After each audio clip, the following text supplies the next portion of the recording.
Welcome to the STR Data Lab.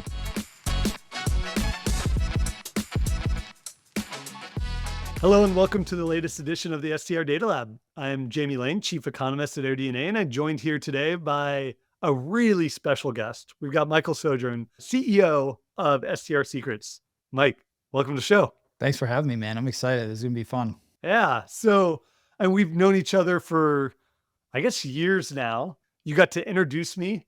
I had the pleasure of introducing me at the STR Wealth Conference this past spring in Nashville. And one that was an amazing event, and I can't wait for the next one. But how's your summer's been? It's been good, man. Things have been good. You know, we've got a 5-month-old baby girl as of today. She turned 5 months, and an 8-year-old son. So it's been a lot of fun, kind of restarting that clock and, taking care of a little one and moved into a new house and just enjoying life. This industry has been very good to me, and I will be forever grateful. So. No, that is a reset. 8 to 5 months, man. I thought I was doing it when we went from having a 3-year-old to an infant, and now they're 6 and 3, so we're finally sort of seeing through it. But I'll be ready to be a babysitter in like a year. I can leave them alone. Here, you run the house. Mommy and I are going on a date night. Yeah, I'm kidding. If you're a parent, I'm only kidding. Don't start freaking out. We need to be at least 9, right? Or 10, Yeah. 12. So, and I've got so much I want to dive into in hearing not only your story, and what you guys are up to now, your suggestions on operating and co-hosting and investing. But maybe just briefly for those listeners who don't know who you are, like, what do you do? How'd you get into it? I know, like, you were an accountant back in the day. Now you're running multiple short-term rental businesses. Like, how'd you get where you're at today? Yeah, so I did what everybody told me to do growing up. I went to school, got good grades, got a good job as a CPA, got my MBA, CPA license, all this stuff. And things were good. I did that for about 10 years. And then everything changed when our son was born. He was born with a very rare lung disease called interstitial lung disease. And so we spent a lot of time at the hospital doing tests and things. And at a certain point, I had all these medical bills piling up, and I ran out of vacation time, ran out of sick time, and I had to leave my wife and my son in the hospital to go back to a desk and trade time for money. And it crushed me. You know, when my family needed me the most, I couldn't be there for them, and it lit this fire under me to go and start my own thing. So I told my wife when I left her in the hospital that day, I said, I don't know how I'm going to do it, but I'm going to build us a business that gives us the income we want without ever trading time for money again. And shortly after, I met a gentleman in a mastermind group who was doing short-term rentals. And this is back in early 2017. And he was doing rental arbitrage, is what we know as it today.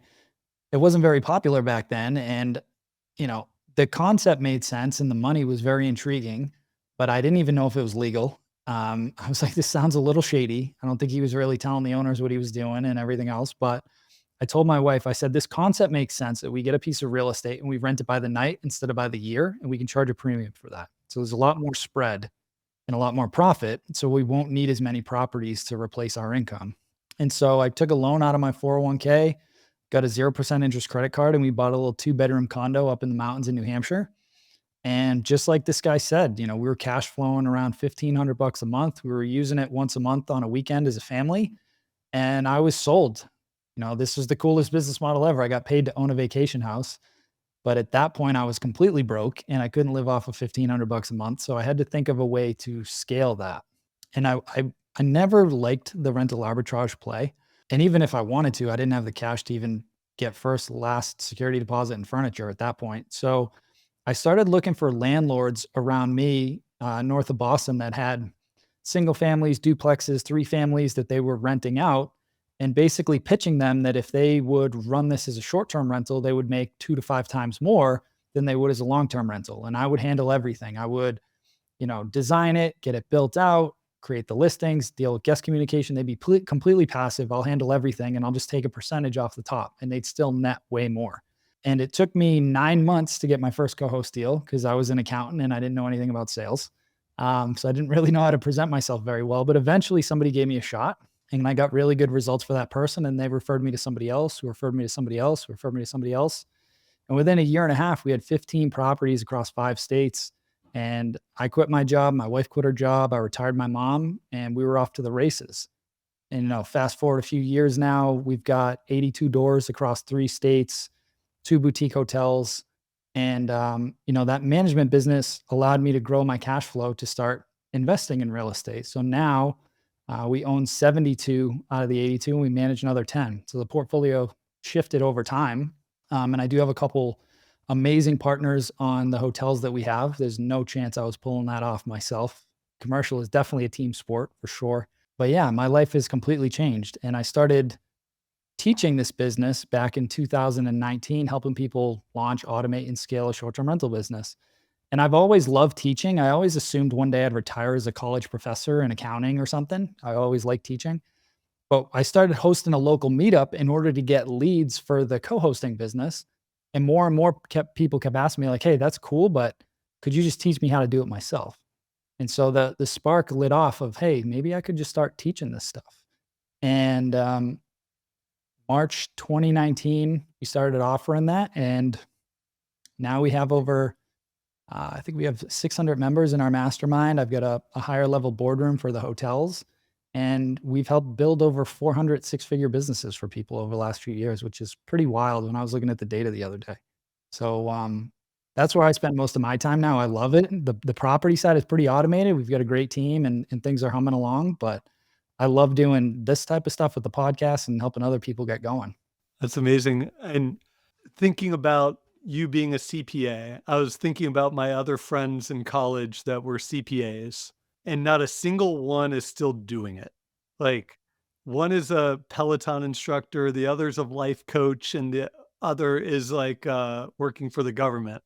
And like, I feel like there's just something about accounting that is just like soul sucking that. You're either built for it or you're not, I still have some friends. I'm actually golfing with one of them on Friday, who's now a partner at the firm that I started with. And I just didn't want to do it anymore, and I got trapped. I got caught in the rat race like most people.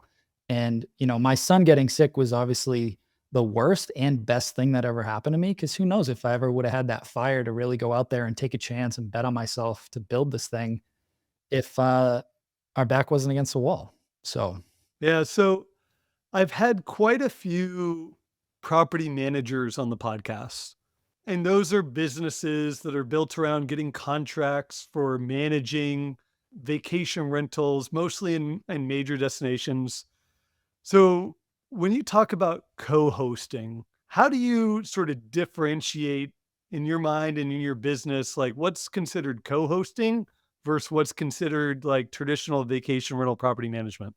yeah, I think, it's interesting. I did a podcast with Will Slickers on this probably a year ago, and he had some other folks on there that come from the traditional property management world, and it was an interesting discussion. But I remember that episode. It was more than interesting. it was a heated Yeah. discussion. We'll just put it that way. Yeah. So what I'll say is when I think of the vacation rental managers, I think of a lot of the folks that have been doing this for 20, 30 years. Like you say, they're playing a bit of a different game where a lot of them, our friend like Brooke Fouts is an example. He built his up to 500 properties and sold it, right? So you're thinking about an exit, you're building a business, and your value is based on contracts. The people that I work with and the majority of the co-hosts, we're the new blood of the industry. And the majority of people that I work with, they want to replace somewhere between $10,000 and $20,000 a month to get out of their corporate job. Like that's their goal, is to get out of a corporate job. And it doesn't take a lot of properties to do that. And you're able to systemize it pretty easily. And it's more of a boutique experience than, say, working with a big box management company, where we really like to focus on design and unique guest experience. And a lot of the principles that Airbnb really flourished on, of you're not a big box hotel or, a traditional vacation rental where it's just cookie cutter and maybe the management's subpar. A lot of those, their reviews aren't that great. I always say if you're under 4.8, you might as well not even be in the game, because you're going to get buried. And so to me, the definitions are pretty similar. It's more of the identities behind whether you're a vacation rental manager versus a co-host. And I think there's a lot of animosity towards a lot of the new blood that I found from some of the older folks that have been in the game a while. And if you find that podcast, you know exactly what I'm talking about. It was pretty interesting. But to me, this is the wave of the future. And this is the beauty of what Airbnb and Vrbo and a lot of these platforms did is they made it a lot more accessible for small time folks just like me and you to go out and build a business and make a good living on it and have a lot of fun with it. So that's what I would say. It's more of an identity thing than anything. And different states have different regulations as well as far as who can handle the money and different things like that. So you got to do some legal research on that and work with an attorney. But the principles are pretty much the same.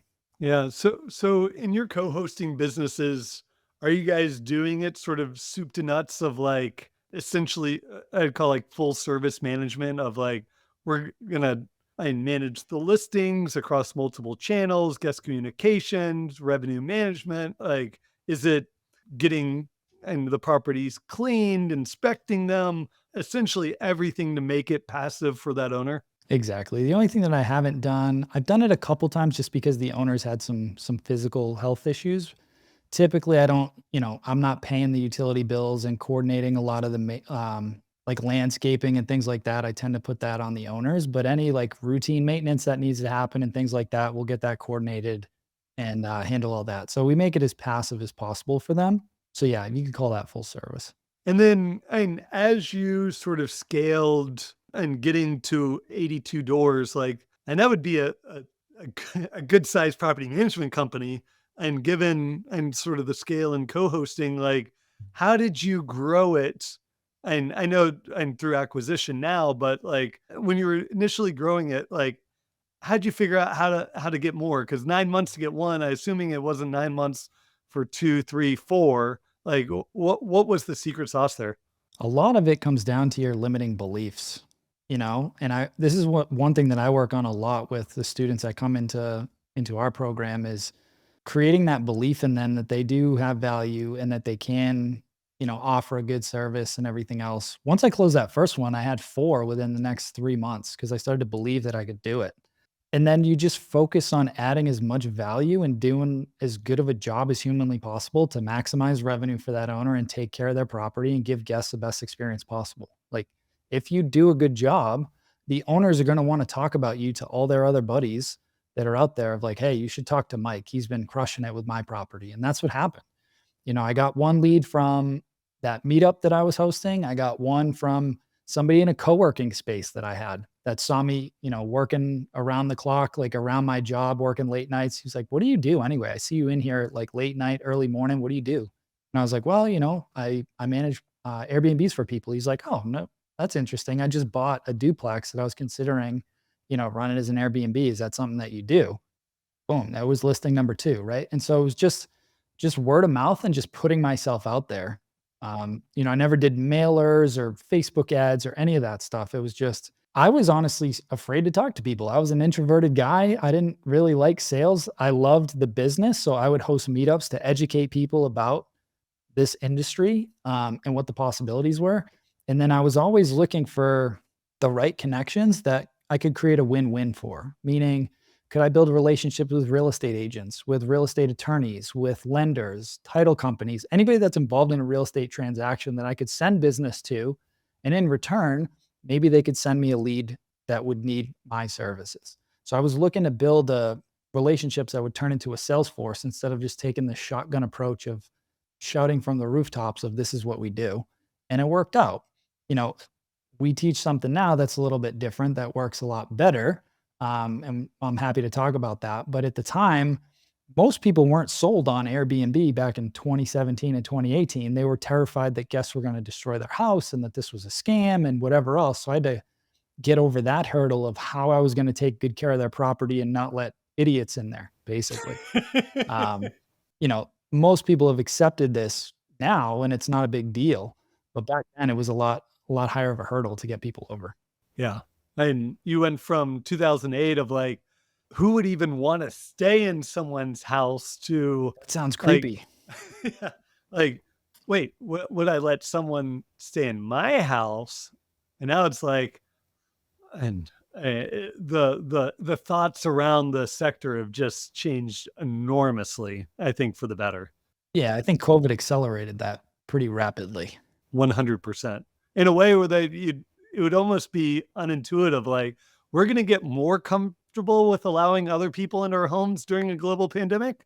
but it's like, actually, it ends up being a better way to travel. And once you sort of start thinking it on the traveler side, like, I think it makes the hosting side that much easier. Exactly.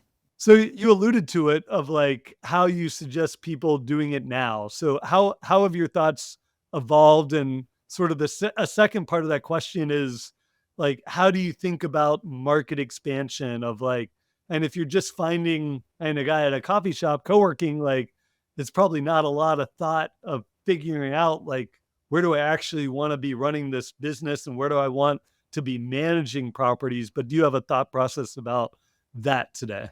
For sure. So first, it's being clear about what is your goal with this business, right? Like I said, the majority of people that come to me, they're trying to get out of some type of job. So I'm like, what's your freedom number that you need to replace in order to make that happen? And then in my view, it's what's the path of least resistance to get to that number? And then from there, what types of properties and locations would you actually enjoy operating in? If you're a city person, then what, metros and suburbs make sense to operate in? If you're a beach person, what beach markets make sense for you to operate in? You might as well build a business that you're going to enjoy. So thinking about where would I actually enjoy having properties and where would I enjoy visiting to check in on stuff here and there? Like start with that. Then I turn to you guys at AirDNA and I start doing market research. So I start to look at what markets in those areas that I like, what revenue potential do they have by 1 bedroom, 2 bedroom, 3 bedroom, 4 bedroom, 5 bedroom, 6 bedroom? And for me, what I suggest is co-hosts charge anywhere from 20 to 25% of the booking revenue. So if I need to get to $100,000 in income, I'd rather have 4 or 5 properties that are doing 100,000 in gross revenue than 50 properties that are doing 10 or 20,000 in revenue. So I want to target those properties that have higher revenue. So I need less properties to hit my goal. And they're nicer properties. They're easier to market. I tend to get they may be needy, but they're going to take better care of the property than I've found when I deal with some of the smaller or cheaper properties. People tend to just not care and they get beat up more than some of the larger ones. So that's what I would say. And then again, I use AirDNA for all my market research to get in there and really get in the weeds. And you and I were talking offline about some of this stuff before about what do I like to see and how do I do my market research to really get in the weeds, because I have properties in 2 towns that are side by side. One of those towns, a 2 bedroom, can do 60,000. The town over, it can do 100,000. So literally one town or one neighborhood over makes a massive difference. And so being able to look at those heat maps and those different areas inside of AirDNA to figure out, okay, I like this area. There's a lot of potential. Where are the clusters of the high performing properties? And then I like to go in and identify which of those properties are underperforming, because everybody and their mother bought a property during COVID or post COVID between 2020 and 2022 because money was cheap. There was a ton of pent up demand from COVID. And as Avery, Carl, and I joke, you could put a porta potty on Airbnb and made money during those times. Now that the demand is leveled off, it's more competitive and you have to know what you're doing.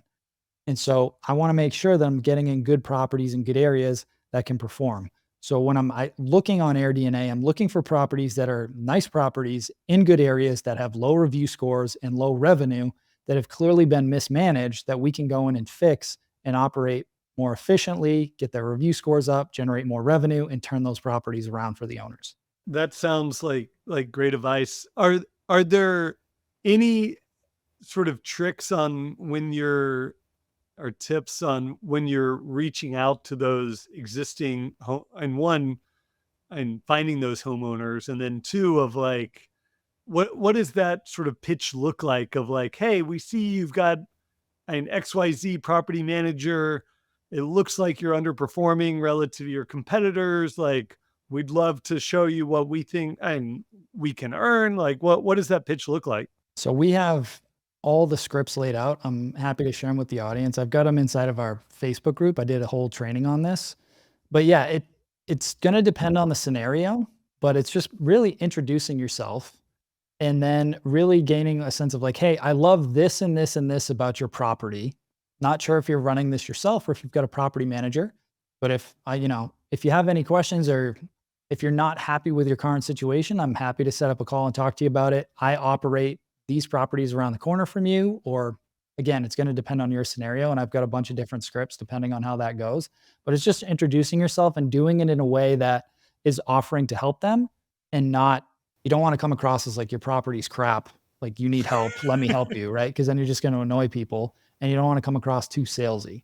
So we've really refined these scripts to do it in a way that really lands so that it's like, it just opens them up to conversation and we're not pitching them anything out the gate. It's just like, hey, I love this property. I noticed this about it. If you ever want some help or some tips, I'm happy to talk to you about such and such and such. Or, hey, I noticed your review scores are a little down on this. If you want to talk about that, I've got a couple ideas I'm happy to share with you. Right. And I've got a bunch of different scripts on this depending on the situation, but it's just having the guts to go out there and just shoot off some messages and just put yourself out there. You're not going to bat 1,000. I don't care how good you are. Every once in a while, you're going to get rejected. But I will say, when you target these people, a lot of them that did buy during that time, now a lot of them are losing money because they're not being managed properly. They can't sell them for what they paid for them because interest rates are up and they're stuck. So they might be bleeding money. They can't sell it without taking a loss and they need help. When I got started, nobody wanted to even talk to me. These people are at least in some pain and they need some help and are a lot more apt to grab the lifeboat just based on the position that they're in now, especially if they're struggling. So you contrasted co-hosting a bit to arbitrage at the beginning, and I sort of agree with you on the arbitrage side. Like, and you're taking a liability on, like in the lease, you got to do a whole bunch of upfront costs with the furniture, first and last month's rent, and then after all that, then you're sort of in the mode of operations and trying to sort of collect that difference, but where the entire risk sort of falls on you and you've got to make that monthly payment no matter what, right? Yeah. So yeah, there's potential, maybe greater upside, but significantly higher downside related to that business model. And what I understand, like, and not a lot of value creation of like, all right, when you get to the end of this, like, what value have you actually created that you could exit the business if you were looking to retire out of it? And so as you're sort of building out your co-hosting business, and you talked about Brooke and his sort of philosophy on sort of building value around property management, are you sort of locking in your co-hosting clients into contracts that sort of show some sort of future recurring value, or is it solely about the sort of current cash flow that you're able to reduce your W-2 or get out of your W-2, and that this is a way to replace your salary? For me, again, the game that I played was I was in this to build cash flow, right? I needed to create some cash flow. And so I wasn't playing the game of building a big business to eventually sell it. If I wanted to, I could easily do that now. But my whole thing was, how do I create the least amount of resistance? So I had a 90 days out clause for my clients in those contracts. And I said, listen, I've got a 90-day clause in here, but honestly, if I'm not performing, we can terminate it. I'm that confident that I will get you results. So this is what this is going to look like. And I just built this, reduce the amount of friction as humanly possible. I don't need to tie you up for a year. I'm going to crush it for you. And you're going to be so happy, you're never going to want to leave, right? I'm going to put my money where my mouth is. And this is what I'm going to do. I'm going to put all this work in up front. You may have to make an investment of X, whatever it is, to get the property up to snuff and replace certain things and update the decor, which we can run point on. That's fine. But I'm not going to tie you into some long-term contract. That's not how I want to operate. I want you to feel good when you work with me, that I'm out there crushing it every day for you and your property, that I don't want to tie you in. I love that. And I love the way that can help scale quickly too, because the thought used to be, you had to do arbitrage as the only way to scale quickly, right? But co-hosting does seem to be another way and you can grow quickly without a ton of upfront capital and do so in a way that doesn't add a whole bunch of sort of risk and liability to you around that. Yeah. And to your point, once COVID hit, I got a lot of DMs from people trying to sell me their arbitrage business. And I would always reply nicely, but I'm like, so what am I paying for? I'm buying your lease and your furniture. So what? There's not a business there for me. Like I'm just buying debt. and furniture. Why would I even take that on? Like it's not an asset. Why would I even spend that money when I could just go get some more co-hosting deals? So to me, if you look at what's happening now, is a lot of the big dogs, like some of those older property management companies or some of the new blood like Vacasa, you build up a decent sized portfolio with good systems and good contracts, you can turn around and sell that for a nice multiple to some of those bigger property management companies. Are they going to do a good as job as you? That's debatable, but there's more value in that than trying to sell somebody, an arbitrage business. And we saw that play out with some of the biggest companies in the world doing arbitrage post COVID. They had these huge liabilities on their books. Their bookings went down. They couldn't cover their nut and they went out of business. That's what happened. Yeah. So how are you finding conversations, either you or hearing it through your students, of working with homeowners through what has clearly been a decline in revenue at a listing level? And we've reported it, and overall revenue was down. Our revenue per available rental was down 8% last year. It was down 2% the year before. Like, are those tough conversations to have on why they're earning less, why you're earning less?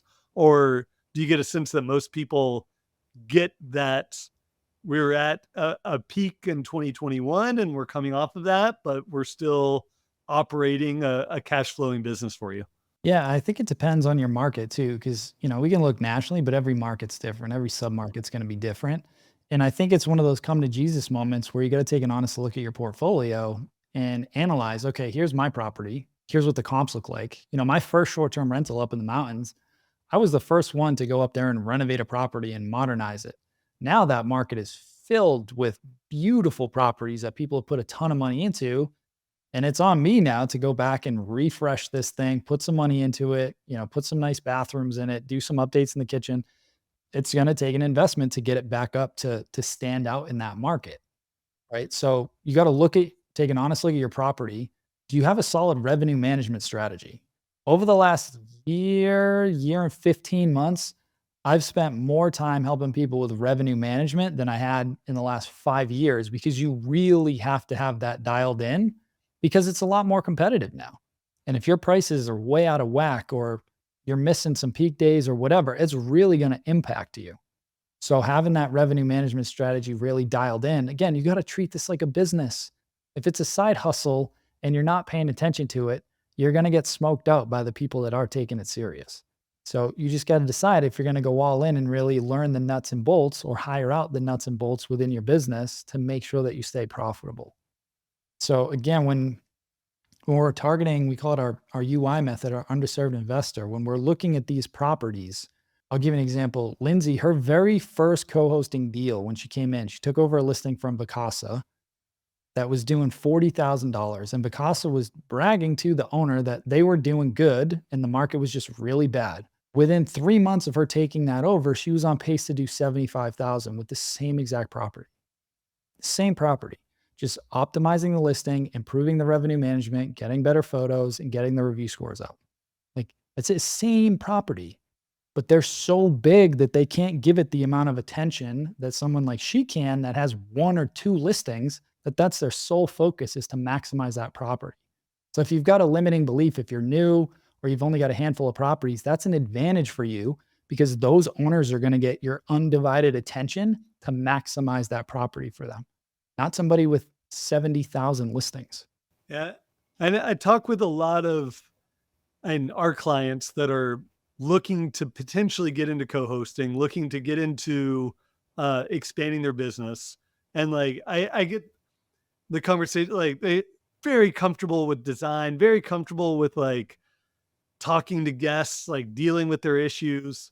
But revenue management seems to be a sticking point with a lot of people, of like, I don't feel comfortable with the numbers. I don't feel comfortable like with the risk associated with managing other people's listings, of like, all right, I think it's going to get booked, so we're going to hold rate, or I'm going to discount. Of like, how do you suggest people get comfortable with the sort of tools and the sort of mindset around revenue management?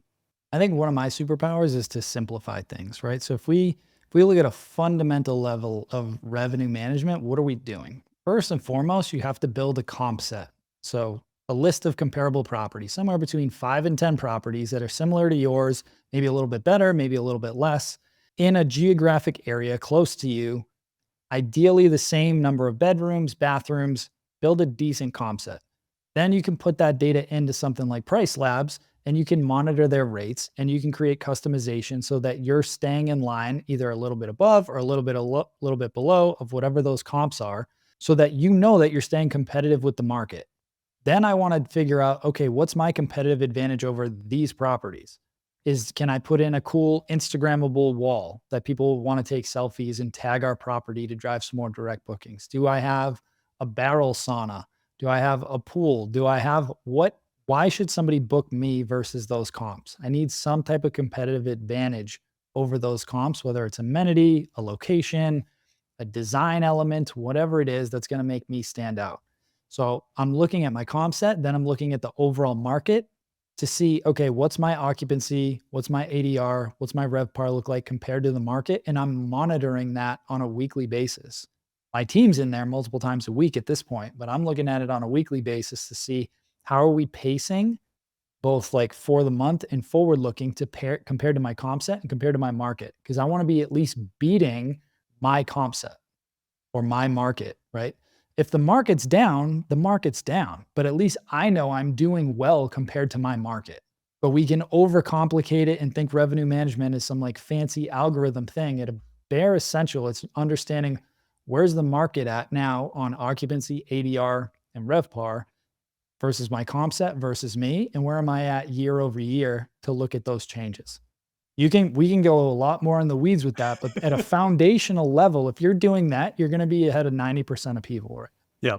No, I totally agree. And that's sort of great advice on simplifying. Like you don't have to make it, I mean, you can make it as complicated as you want to be, but there's some basics that if you're doing it, it's going to put you ahead of 90% of people out there. Like we were looking the other day at how many people are actually creating a revenue management strategy. It's got to be less than 10%. So we looked, it was over a quarter of listings had the same rate out into the future, like didn't vary rate at all. And then only half of listings varied their rate by more than 4 rates over an entire year. So that's like weekend, peak season, off season, which is to me just like if over half of hosts out there have 4 fewer rates, like you don't have to be doing a whole lot to be putting you in the top half of revenue management strategies out there. Exactly. And that's what I mean. A lot of these underperforming properties, it's a few subtle tweaks that can make a huge difference. Mm-hmm. Going from 40 to 75, almost doubling that property in a short period of time, just pulling a few different levers. I mean, that owner is thrilled and they're going to start telling everybody else that's using that management company, hey, you should talk to Lindsay. She can really help you out. Look at what she did for my property. Yeah. And in these markets, so many of them are small of like, and word of mouth can travel quickly if you find someone that actually, one, that actually cares, and two, that is putting in that little bit of extra effort, like that goes a long way. 100%. So maybe moving over to the coaching business, STR Secrets, you sort of talked about how I sort of realized that maybe this is something that you could help others get to the same point that you got to in terms of replacing your W-2 and starting to grow a business, that you're up to 600 students that you're working with. So help me understand, like, what does that process look like? Where are you finding people in their journey? What does that sort of timeline look like? Like, is this something that I'm with Mike for life, or and is it just like at the initial process to get you going? Like, what does it look like? So it really depends. So the cool thing now, at first I was the one teaching everything. Now we have 8 other coaches in the program that have all gone through, gotten to at least $20,000 a month in profit, have quit their jobs. They want to give back. So they've come back and they coach in the community, which is awesome. And the really cool thing is some of these people have more properties than I do at this point, which is amazing. So that's a cool part. As far as who's coming to us, it really varies. like I said, the majority of people are looking to make on average 200 grand a year in order to leave their job. Some are a little less, some are a little more, but that's the average that come to us. Most people have either somewhere between 1 and 5 properties, or they're somewhere in that 10 to 30 range and they're very overwhelmed. So what I tell people is we help people do 3 things. We help them get more properties, get more bookings, and get more freedom. And when I mean freedom, I mean time freedom, because I meet a lot of people that have built these decent sized portfolios, but they are sucked in the weeds and they are attached to their phone all the time. And they can't, they're making decent money, but their kids are pulling on their shirt like, mommy, daddy, like, can you get off your phone, please? Right. And the whole point of this thing is to have financial and time freedom. And so the gift that I got from the whole accounting world, I was an auditor. So I would go in and analyze the numbers. I'm really good with numbers, but then I would also analyze and audit companies' processes and write recommendations on how they could do things more efficiently. So I'm really good with standard operating procedures and creating efficiency and SOPs. And so that was always my lane of how I was able to scale, always looking through the lens of how could I document this so my 8-year-old could follow this process Mhm. and make things stupid proof. So I'm really good with, our members get access to my SOP playbook that we use to run our portfolio. And I'm like, you can take this and run with it, or we can help you modify it based on your tech stack and your systems and your portfolio so that they have that foundation. Because it's those things, having the right tech, which is pretty standard at this point. There's a million different options. Having the right playbook, and then having the right people on the team. So we have a whole recruiting service now where we go out, recruit, onboard, and train virtual assistants for the members of the community, help them build out their team, do all those things. Because if you don't have people and you don't have process, you will never have time freedom. I don't care how many properties, how much revenue you make. Those 2 elements are what get you time freedom: process and people. And so that's where, I spend a lot of time with our higher level members and with our 7-figure boardroom, is elevating them into that CEO seat so their business can run on 4 hours or less of their time a week. So the true 4-hour work week. 100%. Yep. And how are you splitting your time today between I'm coaching? less than 2 hours a week on my properties, honestly. Really? 'Cause I've just got a really good team at this point. We have a weekly meeting, and then I review the financials with them at the end of the month, and that's pretty much it. And again, that sounds cool, but it's taken me 6 years to get to this point, or 7, whatever it's been. So it didn't happen overnight, but it's a pretty well-oiled machine at this point. So And then on the coaching side, what's the vision for that? Like, is it you're happy with and finding a core group that you can work with, help them grow? Is it something that you want to be 1,000 people, 2,000 people? You want to have a team of coaches working with everyone around the country? So what's the goal with that business? my mission before I kick the bucket, hopefully a long time from now, is to help 1 million people become financially independent, whether that's through short-term rentals or some other asset class, if that evolves over time. But right now, it's through short-term rentals. And so that's what gets me excited. That's what lights me up, is just helping people get out of that rat race. Because like I said at the beginning, I did what everybody told me to do. Like, I had a 4.0 out of college. I had a 4.0 in my MBA. I got my CPA license, all of that stuff. None of that got me financially independent. None of it. And so my mission now is to show people how you can architect this thing in a very short period of time so that you don't have to waste the next 40 to 45 years of your life putting 10% of your money in a 401k and praying that when you're 65, you have enough money in there to maybe make it another 20 years. Like, that's a sucky way to live, in my opinion. So I'm all about helping people build businesses that give them the income they want without ever trading time for money, which is what my passion was. And so I spend 98% of my time doing that. And I'll continue to build my portfolio every year. We'll add 1 or 2 deals, mostly focused on the hotels at this point. But if there's a market that I like that I want a vacation to, I'll add a nice high-end STR here and there. But that's where my focus goes right now. And I tell my team, we are the Harvard of short-term rental education. So when I do marketing, I don't want to talk about me and my portfolio and my cars and whatever else. The focus is always on the student results. That's how we market. and we're hyper focused. One of our core values is success through the success of others. So we have these awards that we give out now that we developed last year. I've wanted to do this for a while. It's called the Freedom Award. So when somebody comes in, they build their portfolio, they quit their job, we have these really nice plaques made up with their name and the date that they put in their notice and left their job, and they get added to the Freedom Award wall. And so we want to celebrate those people that had the guts to go for it. They stuck with it. They built a business that gave them that freedom, and then they went all in. So this all seems to be really good.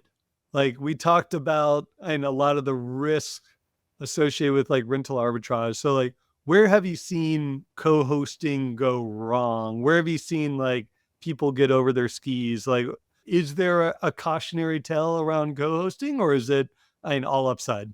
No, 100%. I mean, you get into the wrong deals Yeah. becomes a problem. Or I had somebody come to me that bought somebody else's management company or their co-hosting business, and I was looking at their numbers and their profitability was trash. They had, the properties weren't that profitable. They had a lot of doors, but they were making less than 10 grand a month. And I'm talking like 80 doors. Like that is a lot of work to systemize and take all that over for 10 grand a month. Like I could get you 5 co-host deals that would do that for you. Like this is crazy. So you got to know how to analyze deals, analyze markets, do the things that we talked about at the beginning to make sure that you get the right properties. Or they go too wide and they add a lot of deals, and then they don't have the right systems to streamline it on the back end. Like that's what tends to happen is they add a lot of properties, they don't know how to do the analysis, and all of a sudden you've got a lot of headaches for not a lot of money. And then you get resentful at the owners and vice versa, and it's just a downward spiral. So you got to take an honest look at your portfolio and see, okay, do these properties even make sense? Or should I let some of these owners go to make room for more profitable properties? That's where people get into trouble. Yeah, it does seem like there'd be a kind of new host getting in of like, and maybe this goes along with like having SOPs, like of knowing, and if someone's going from working with a Vacasa and having professional, or at least people that are used to working with homeowners and how to manage their expectations, how to report data to them, how to, and manage that relationship to someone just getting in, working with their first set of homeowners and building out their, maybe they haven't even started to build out their tech stack yet, to be able to report out data, to be able to manage revenue, like that whole, like building what should be a true business or scaling too quickly could really land people in hot water there. Yeah. And if you're trying to do your bookkeeping yourself, that's the other one that I see. They're doing bookkeeping on a spreadsheet or whatever. I mean, I was a CPA and I did it for myself for a little bit, but you want to offload that immediately because, again, for different legality reasons and everything else, you got to make sure that your numbers are tight and that you're accounting for other people's money, like very tight. So hiring your bookkeeper should be your first hire to make sure. And I've got a recommendation if anybody needs it. I'm sure we can put my contact info in the show notes and whatever. But don't try and do the books yourself. Set clear expectations with the owners. Make sure you know your numbers going in. The amount of people that I've met over the last year that are struggling, when I ask them, what did you project that this property could do? They have no idea. They just said, well, it was a nice property and my agent told me it could do this. And I'm like, well, you didn't analyze it at all? They're like, well, no, they told me it could do this. And I'm like, what about the expenses? They're like, yeah, I thought it would be this. Like, no, that's not how you analyze properties. Mm-hmm. It's very challenging to fix a bad deal. Once you're in, you make your money when you buy, as they say in real estate. So if you buy the wrong deal, you're going to be in trouble. So you got to know your numbers going in. I've got a whole training on that I put in our free Facebook group, showing them how to use AirDNA to pull the numbers of the comps, really get in the weeds, and have a whole deal analyzing spreadsheet that's very easy to use, super simple, couple little blocks that you fill in, and it'll spit out what it should do. You have to do that before you get into a deal, not only for you, but for the owner's peace of mind as well. Because when you set those expectations and you don't hit them, that's when you get into trouble. Well, Mike, I've commandeered a lot of your time today and I've gone in so many different directions and talking about the industry. Are there any sort of last words you like to leave the audience with? Any spots that you'd like to direct them in terms of where to find you, find the companies? The easiest way would be to join the Short-Term Rental Secrets Facebook group. If you just do a search, you'll see my face on the banner with E and Mike Riley. It's totally free. We do live trainings in there every single Wednesday. I've got a free course in there. Like I said, I'll give you my deal analyzer. I want to make sure that you don't get into a bad deal. I'm not going to charge you for any of that stuff. Like, just helping people is what I enjoy doing at this point. We've got the Short-Term Rental Secrets podcast that we've been doing for a few years. Jamie's been on there. We've had a ton of amazing people on there. And yeah, you can find me on Instagram at Mike Sjogren. We've got a Short-Term Rental Secrets YouTube channel, but the Facebook group is where I spend a lot of my time because I can interact with people and it's more fun. So Awesome. Well, we've interacted there before. I'm an active member, so it's a great spot to sort of be and find great advice, find great learning. So thank you and so my much. advice, I'm sorry, I didn't even give advice. I was just plugging the groups and all that good stuff. So the advice that I would give everybody is to get a clear, like, mental image of exactly what you want. Like, what is your goal when you're starting this? Do you want 1,000 properties? Why? Do you want X amount of income per month? Why? That becomes your North Star. Because as you start to grow, you're going to get a lot of opportunities thrown your way. And a lot of those are going to be distractions from what you actually want. So the clearer that you can get from the beginning of what you actually want to build, the faster you're going to manifest that. So just be clear about what you want and why, and then get after it. Well, excellent words to end on. Mike, thanks so much for joining. Thanks for having me.